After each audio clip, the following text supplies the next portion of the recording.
اهلا بيكم في قناتي اكله جميله. يا رب جميعا تكونوا بخير. فيديو النهارده هنعمل فيه فطاير الزبده بعجينه هشه وطريه وطعمها يتجنن بجد. الوصفه دي هتعجبكم قوي. نبدا ونشوف الطريقه والمقادير، بس يا ريت لو اول مره بتشوفوا قناتي ندعم الفيديو بلايك والاشتراك في القناه. هنحتاج لعجينة الفطاير كوباية من اللبن الدافي، هنزود عليها كوباية من المية الدافية وباكت من الخميرة أو معلقة كبيرة. هنزود كمان معلقتين 2 كبار من السكر ونقلبهم مع بعض كويس. بجد عجينة الفطاير دي الطعم بتاعها غني جدا هيعجبكم. بعد ما قلبنا المكونات كويس جدا هنزود عليها معلقتين 2 كبار من الزبادي. هنزود كمان معلقة كبيرة من الخل. الخل بيدي طراوة حلوة جدا لأي معجنات بنضيفها عليه. هنزود كمان نص كوباية من الزبدة المتسيحة ونرجع نقلبهم تاني كويس قوي.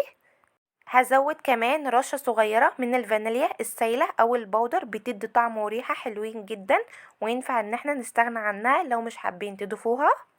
وبعد كده بننزل بالدقيق تدريجي لغاية ما العجينة تلم معانا.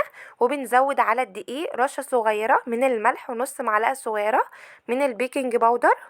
والعجينة دي اخدت معايا كيلو من الدقيق، بس يفضل ان احنا ننزل بالدقيق تدريجي علشان انواع الدقيق بتختلف في شربها للسوائل.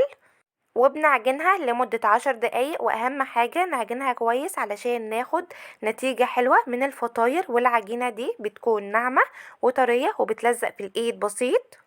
وشايفين العجينة قد ايه ناعمة وطرية. نلم العجينة بتاعتنا وندهنها دهنة بسيطة من الزيت.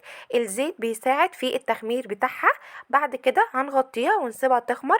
مدة التخمير ساعة او حسب المكان والجو عندك. اهم حاجة تزيد في الحجم بتاعها. وبعد ما العجينة خمرت بنفضي منها الهواء ونبدأ نقطعها لقطع تكون متساوية. انا هقطعها بالحجم اللي انتوا شايفينه ده.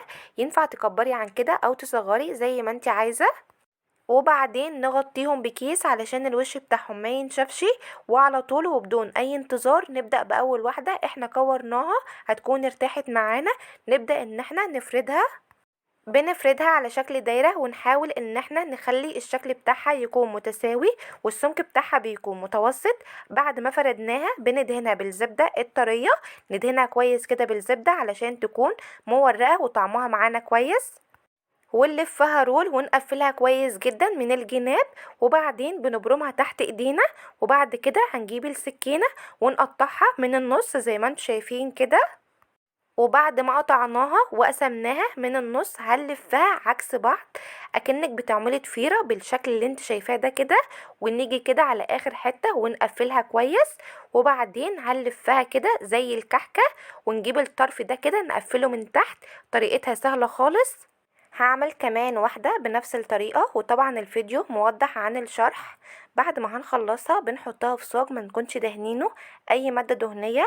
وبنسيب مسافة بين كل واحدة والتانية لانها لسه هتخمر مرة كمان.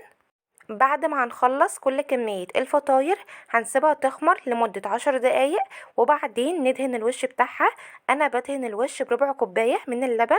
بزود عليه معلقة كبيرة من اللبن البودر ومعلقة كبيرة من السكر وبقلبهم مع بعض كويس. وبعدين بدهن الوش كويس او ممكن تدهنيها بصفار البيض زي ما انت عايزة. نشوف بقى التسوية بتاعتها. بندخل الفطاير فرن يكون سخن كويس جدا على درجة حرارة 200. بنحط الفطاير في الرف اللي في النص وبنكون مشغلين الفرن من تحت ومن فوق. وبنسيب الفطاير 10 دقايق مع المتابعة لغاية ما تاخد اللون من فوق ومن تحت وتستوي معانا كويس. وبعد كده بنخرجها من الفرن. واول ما بتطلع معانا من الفرن بندهنها كده من فوق دهنة من الزبدة. وشايفين الشكل النهائي بتاعها قد ايه الفطاير شكلها بجد يفتح النفس. وريحتها كانت طالعه اثناء التسويه بجد تحفه. والطعم بتاعها حلو قوي بجد هيعجبكم. ومن كيلو دقيق عملنا 20 فطيره طعمهم حلو جدا. وقد ايه طريه وهشه وطعمها يجنن بجد. الزبده مديها طعم حلو جدا. اهم حاجه نستخدم نوع زبده يكون كويس علشان يدينا طعم حلو. وبس كده نكون خلصنا وصفة النهاردة. اتمنى ان الفيديو يكون نال اعجابكم. ويا ريت لو الفيديو عجبكم ما ننساش اللايك للفيديو والاشتراك في القناة.